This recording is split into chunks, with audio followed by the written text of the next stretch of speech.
Kamilica, hoćemo papati rižu. Zagreb.info.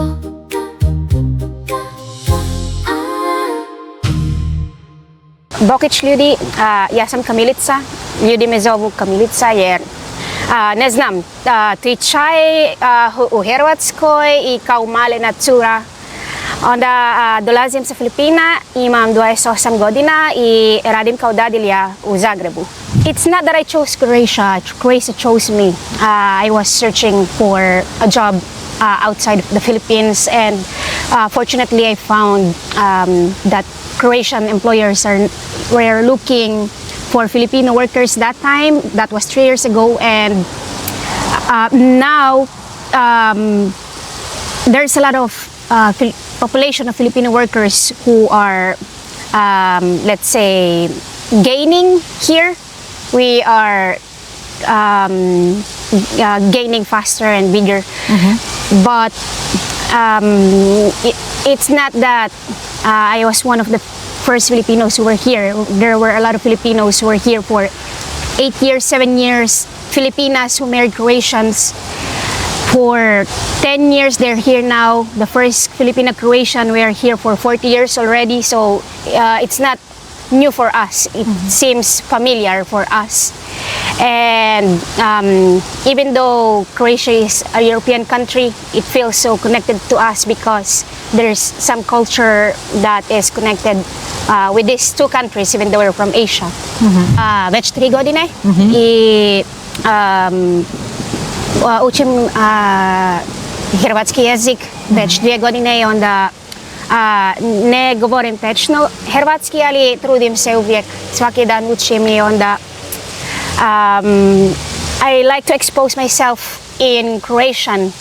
It's not gonna be easy, as they always say here, volim izrazi na hrvatskom, lagano, pomalo. We're going there.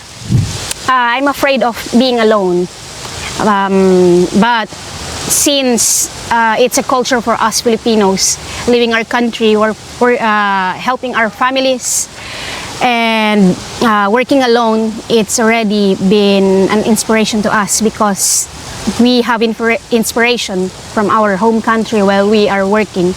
And every day while we are working, we are thinking that we are not only working as a person ourselves, but also as a Filipinos. All of us are representing our country. So when we work hardly, and we work with inspiration. I was working in the resort in Grada. I was pomoćnica there in the kitchen, and that was like seasonal work. And then my past employer told me that maybe I can work as a nanny because I was a teacher in the Philippines, and at least I can use my skills in teaching the kids and in giving at least care to the kids. And now I've been working as dadilya for 2 years already. I am living in an apartment also here in the center of Zagreb. So Zagreb ima strogom centru, ali to je jako lijepo, prostran za mene. The salary in the Philippines, you can live there, especially if you're starting to work. You can start to earn at least 250 euros now. It's gonna be hard for me, so instead of working with that salary, I chose to find a job that will appreciate my my skills. So I tried to work outside of the Philippines, and now I'm working here in Croatia. And most Filipinos were earning 800, 1,200, depends on the job that we are taking. And now summer season, of course, the work is very demanding for everyone. It's great. For us, we know our purpose here is to work. And also, we are not only surviving with our salary, but we can also try to help our families by sending financial help. Yes, it's already part of the culture. I had one of the videos where I said Filipinos are always breadwinners. You're winning bread, and you try to share it to share it to your family. That's how it explains. And we always know that we are the ones who are gaining financially, so we think and care for our family that we try to share it. I try to discipline them in saving because they know I am also trying to help myself in savings, in my income. So I give them weekly, and it's for them to save it and spend it wisely. And it's reaching at least 200 per month, and depends if there's an emergency, at least I have something. I have a lot. Usually Filipino families, it's a minimum of 5 people per family, and since we are family oriented as well, we are living together in one house, and we are used to sharing our bed, sharing our space with each other, and it's great. Now in Croatia, I have my space, I have my privacy, and it's still a shock for me that I am having my space alone, because in the Philippines I used to share, you know, my space, my let's say my life also with my family in one house. Yes. Okay. I believe I am spending at least, let's say, 500 in every month. I cook for family, so it's great that I also share what I cook for them, and it's not a part of my work. It's like a privilege for me because they also think of me as part of the family, and that's why I have to think every day what to cook and what are they able to cook, because you know, Croatian palates is very different. For us, we like something salty, we like something spicy. Whereas Croatians, they like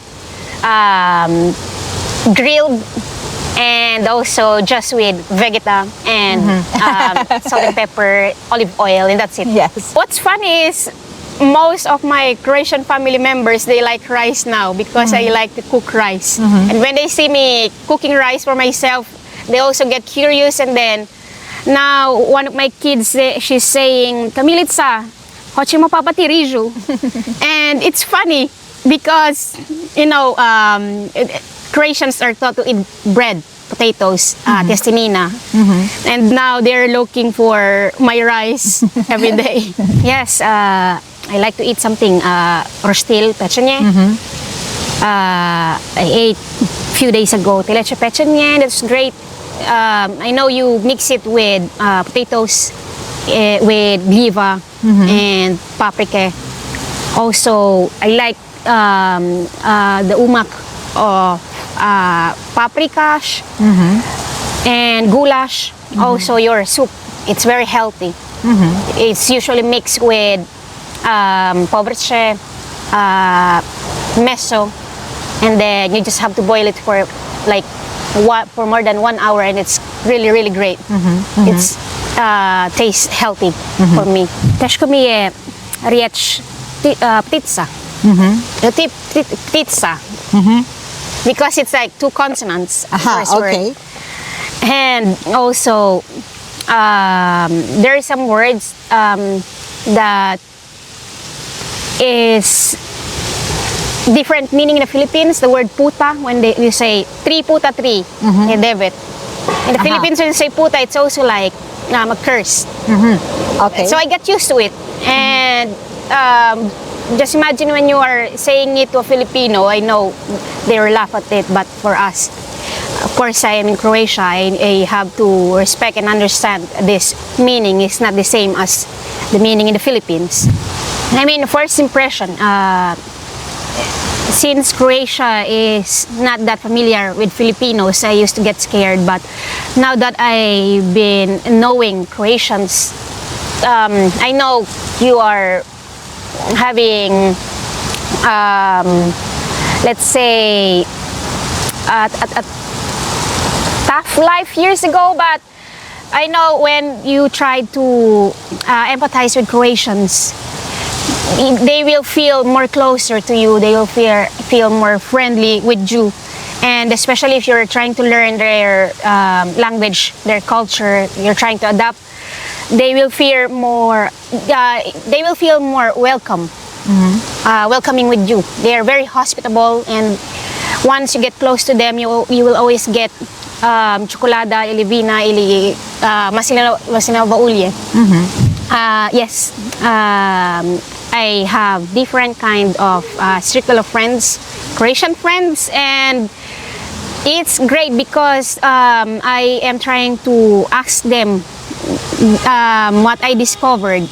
For example, here in Zagreb, most of the streets are named after some Croatian personality.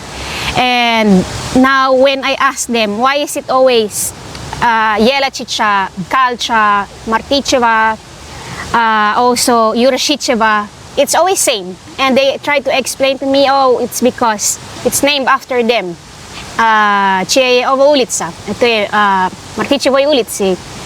And it's great because this kind of discoveries, I am trying to ask this with real native Croatian. Yes, I tried to be going out with boys then, but I know the guys, Croatian guys here, they will feel more like, okay, I'm the man of the house, I will take care of my family.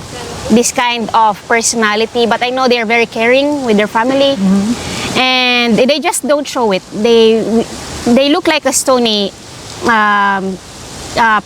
guys, you know, like I'm brave, I am a real man. But when you say something about their families, I know they are very caring with not their only their parents, but their own also their siblings and their kids. I have a boyfriend, but what's funny is he's not from Croatia. He's from England, and he is more integrated than me. He's been here for 4 years. Discovered great places in Croatia. Every summer he likes to go to Vodice. You know, it's a very simple town. Yes, I know. In Croatia, but there's a lot of Croatian locals there that he get close with. And I don't know if I'm gonna say it in Zagreb.info. He's also the one who gave me ideas about Croatian football. He lives in Zagreb, but he supports the club in Split. And yeah, he's more integrated than me, and by that we tried to integrate with each other as well. Just imagine two different nationalities trying to integrate together with Croatia, and it's great to know because what he discovers also as a guy, you know, his nature is very different from my nature. We tried to learn it together. Like for example, he doesn't like Shvensko, Rakia, and I'm asking him why. I don't know, it's just like the taste. It's different for him. He always likes something domaci. For me, the biggest culture shock is, of course, the coffee culture. And every minute they will try to rest a bit because, you know, life here is, you just have to go with the flow and not be fast. They don't want to be under pressure in work. And also, they like to enjoy their coffee. It's like a ritual for them. So when you try to meet Croatian friend, make sure that you will have a lot of time because they always have a lot of time to have one sip of coffee and 100 conversations. In the Philippines, we're very mixed culture of Spanish, Asian, Southeast Asian, and American culture. Also Japanese, because we were influenced by this, Americans and Japanese and Spanish for 333 years. So it's quite mixed, but the culture shock, for me, it's not really something to be shocked of. It's something for us to adapt because we're already used to adapting in the cultures.